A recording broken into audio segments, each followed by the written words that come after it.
Hey guys, welcome back to my channel. So today's video is probably the most requested video on my channel and on my Instagram, and it's also one of the topics that's like the most beautiful and the most exciting time in like a woman's life, but it's also the most scariest time in a woman's life, and I'm talking about pregnancy skincare. Before we start the video, I'm gonna go ahead and put a little disclaimer out there. I am in no way a medical professional or an esthetician, and I'm not giving these advice from like a medical perspective. This is just my experience and a little knowledge that I gained from my OBGYN and just researching on the internet. I'm going to talk about the treatments to avoid and the skincare ingredients to avoid when you're pregnant. So without any further delay, let's go ahead and get started. Let's talk about skin first. When you get pregnant, your skin can be really sensitive because there's a lot of hormones that's changing in your body. That means your skin and hair can be like really glowing and your hair can grow longer, or it can be the opposite for you. You can have hyperpigmentation, melasma, and you can have acne. So you want to be mindful of what's going in your body. So these are like the generic treatments and ingredients that you have to avoid when you're pregnant. And let me tell you a little bit about my journey in pregnancy. I had very good skin and my hair was really good when I was pregnant, even though I had a girl. Usually they say when you have more estrogen or like the girl hormone in your body, they say that you can get more acne and your hair can get dry and stuff, but I had good skin throughout my pregnancy. Now, I was someone that when it came to makeup, I wanted to wear makeup, and I'm someone who don't wear makeup every day of my life. I like to try and avoid it when I can, but when I'm working, I am required to apply a little bit of makeup, and I'm also someone who likes getting ready. So when I go for events and stuff, I like to get ready, and I wanted to do some makeup. So that was my first question, and when I went to my OB and asked about makeup, she said you could apply makeup on, as long as it doesn't have any harmful chemicals, which we'll get into the chemicals later on in this video. As long as it doesn't have any of those, it's something that sits on the skin, and by the end of the day you're going to remove it. So with like makeup, there was no issue, but my issue was if I'm wearing makeup, I wanted to remove it at the end of the day, and I wanted to at least do like a basic skincare because my skin is really dry and my skin can get a little bit more patchy, like the makeup might not go on well if I don't do a good skincare. So because of my dry skin, I had to do at least a basic cleanse, tone, moisturize. So when I wanted to do the skincare, I asked my OBGYN about it, and I asked dermatologists about it, and nobody gave me a straight answer, which is mainly why I'm doing this video. I know that some of this can be a little bit more controversial because makeup and skincare during pregnancy is always a controversial topic, but if you did want to apply makeup and if you did want to like use some skincare when you're pregnant, these are the steps that you have to avoid. And usually the dermatologist and like the OBGYN, they can't give a straight answer to anything because there's not many research that they can do on pregnant women. Because of that, there are like ingredients and chemicals they ask you to try and avoid, but there's not necessarily a research backing it up. And also if you take like a skincare product and take it to the dermatologist's office or to your OBGYN, there's tons of ingredients in there, so they don't have the time to sit and look into all of that. So do your own homework, be mindful of what you're putting in your body.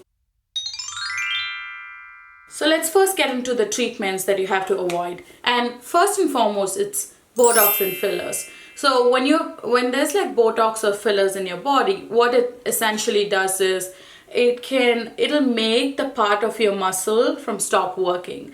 And that's why you don't get wrinkles, or if you have crow's feet, it's able to stop that because it's making that muscle not functional. So it's making it stop doing what it's supposed to do, so it doesn't move, and that's why you don't get any wrinkles. And that's essentially called botulism, and that's what you want to avoid when you have a baby. So, and botulism can be really harmful for your child, which is why they try and avoid Botox and fillers.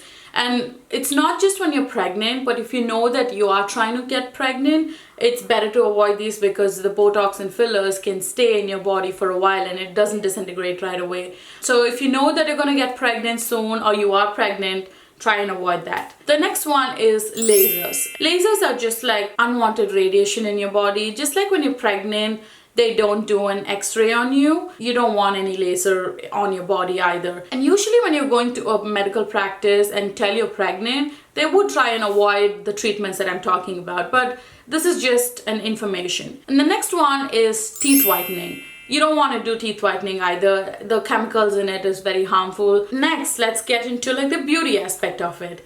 Hair coloring. I've had friends who's colored their hair when you're pregnant, and I've known people who've completely avoided coloring their hair when they're pregnant. I didn't color my hair because I didn't feel the necessity to. But if you are someone that wants to or has to color their hair, try and tell your hairstylist to avoid like the scalp part of it. And even if you have to get the roots done, just try and avoid touching the scalp. The next one is pedicure and manicure. Pedicure and manicure are also another one that's like a little bit controversial. One is you want to make sure, not just when you're pregnant, in general you want to make sure that the manicurist and pedicurist are doing a sanitary job and it's clean. But when you're pregnant, there's also like fumes that can come out of like the nail polish and like the remover. So you just don't want to smell those. So as long as there's good ventilation in like your pedicure, manicure place, you can get it done once in a while. And the last one is spa or massage. In general, when you're pregnant, your body can be really dehydrated, which is why they say, hydrate more, drink more water, have more fruits. You want to try to not dehydrate your body. So if you're making your body really hot, it can get dehydrated, which is why you don't want to go into like hot tubs or like steam rooms. And usually they ask you to avoid getting into like hot tub in like the public setup because you can get bacterial infection from like other people who are getting it. So you want to avoid public hot tubs altogether. But if you're at home and you want like a nice bath after a long day, you can occasionally, just make sure it's not too hot. And when it comes to massage, I got massage very constantly in my third trimester. And that's because I had really bad back pain and I couldn't take it anymore. But you want to make sure that it's someone who knows prenatal massage, because there's pressure points in your body and there's only like certain pressure that you can put on your body while you're pregnant. So as long as they know prenatal massage, they know how to not press the pressure points or put too much pressure on it. So next, let's get into the fun part. Let's get into the ingredients in your skincare. The first thing is people always assume that natural means safe. It's not necessarily always safe for you. You can be sensitive to like some of the products in your natural ingredients. So especially like fragrance. You want to avoid fragrance at all costs when you're pregnant. So try and avoid, if it has, just turn your skincare and read through the ingredients.